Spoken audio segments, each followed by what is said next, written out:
என்னோட படத்தோட எல்லா பாட்டையும் கேளியா, பாட்டோட வரிக்கு மீனிங் சொல்ற, எப்படி சொல்ற, அதை பார்த்துட்டு எடுத்து வச்சுட்டு இன்னைக்கு அதை பேசுறவங்களுக்கு எல்லாம் அத்தனை லட்சம் வியூஸ் கிடைக்குது, அத்தனை மில்லியன் வியூஸ் கிடைக்குது. எனக்கு அப்ப என்ன வியூஸ் கிடைக்கணும்? நான் இப்ப வியூஸையும் நம்புறது இல்லை, நியூஸையும் நம்புறது இல்லை. லைஃப் மாறிடுச்சு. என்னமேலுக்கெல்லாம் இந்த பேரு புகழ் இது எல்லாத்தையும் எடுத்துட்டு போனா எங்க போக முடியும்? மேலோகத்துக்கு போகும்போது எந்த பேரும் வராது, புகழும் வராது, எதுவுமே வராது. நம்ம சேர்த்து வச்ச புண்ணியம் தான் வரும். இன்னைக்கு நான் சேர்த்து வச்ச புண்ணியம் தான் என் பையன் சிம்பு. நான் இன்னைக்கும் பேசுறேன் இத்தனை தெம்பு. அதுக்கு காரணம் என் பையன் சிம்பு. யாரு வேணாலும் என் மேல விட்டு பார்க்கட்டுமா அம்பு? யாரு வேணுமாலும் பண்ணி பார்க்கட்டுமா வம்பு? யாரு வேணுமாலும் சீவி பார்க்கட்டுமா கொம்பு? இல்ல முற்றத்துக்கு கொண்டு வரட்டுமா கொம்பு?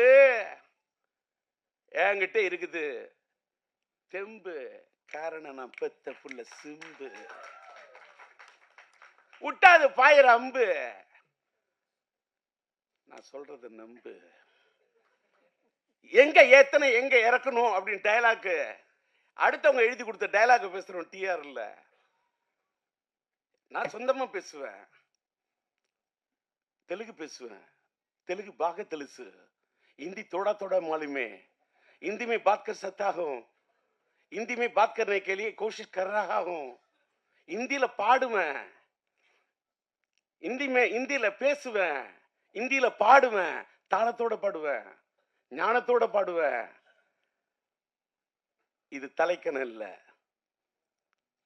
கன்னடம் ಸ್ವಲ್ಪ ಸ್ವಲ್ಪ ಗೊತ್ತು, മലയാളം കുറച്ച് കുറച്ച് ഞാൻ മലയാളത്തിൽ സംസാരിക്കും.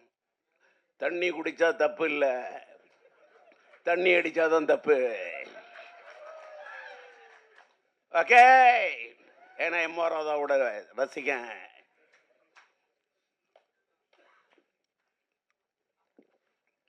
எடுக்குது தாகம். டி ராஜேந்தர் எடுத்த படம் தான் ஒரு தலை ராகம். பேசக்குள்ளேயே அவரை சோகம்.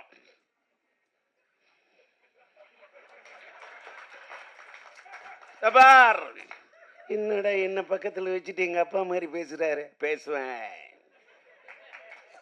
அவரோட நடிப்பார். என் வீட்டில் யாரு என்ன பேசணும்னு பார்த்தீங்கன்னா, இவர் சொன்னார் ஒரு தப்பு பண்ணாரு. ஒருத்தர் இடையில ஓடி வந்துட்டான், ஷார்ட் வீணை போயிடும். என் நண்பன் கஷ்டப்பட்டு அத்தனை டேக் அப்படி ரவுண்ட் டாரில் போட்டு அத்தனை டைலாக் விட்டுருக்கோம். இடையில ஒருத்தர் ஓடி வந்துட்டான்னு சொன்னாங்க. மற்றவன என்ன யோசிப்பான், ரீடேக்குன்னுவான். ஏண்டா வீட்டில் ஒரு வேலைக்காரர் இருக்க மாட்டேன்னா, ஏய் வச்சுக்கே ஷார்ட் ஓகே ஜோட். டி ராஜேந்தர் தாளம் தட்டம் பாடுவோம் பாட்டே இப்படி போடும் அடிக்கடி ரூட்டு. டி ராஜேந்தர் தட்டா பீட்டே, ராஜேந்தருக்கு தனி ரூட்டு. சும்மா எல்லாம் ஒரு சினிமாவுக்கு வந்து ஒருத்தன் ஜெயிக்க முடியாதியா. சினிமாவுக்கு வர்றதுக்கு என்ன அவ்வளவு செதுக்கியிருக்கேன், கஷ்டப்பட்டிருக்கேன். இப்ப இந்த மேடையில் நான் உட்காந்துருக்கேன். என்னோட டிஸ்ட்ரிபியூஷன் இப்ப சொன்ன என்னோட படத்துக்கு பிலிம்கோ காதர் தான் இது பண்ணாங்க. என்னோட முதல் படத்தில் என்ன உருவாக்குனது EM இப்ராஹிம். அதனாலதான் இன்னும் என்னோட பாதி நண்பர்கள் முஸ்லிம்ஸ் தான். இன்னைக்கு ஃபாரூக் பிக்சர்ஸ்னு என்னோட ஒரு தயாரிப்பாளர் அவருக்கு வந்திருக்காரு. என்னை வச்சு படம் எடுக்கணும் அப்படின்றது அவருடைய ஒரு இது. அவரு கூட ஒரு பொன்னாடை எடுத்து வை போத்தணும். ஏன்னா இதே மாதிரி ஒரு டிஸ்ட்ரிபியூஷன் என்னோட அசோசியேஷன்ல இருந்த ஸ்ரீராம் இங்க வந்திருக்காரு. அதே மாதிரி வந்து நன்றி.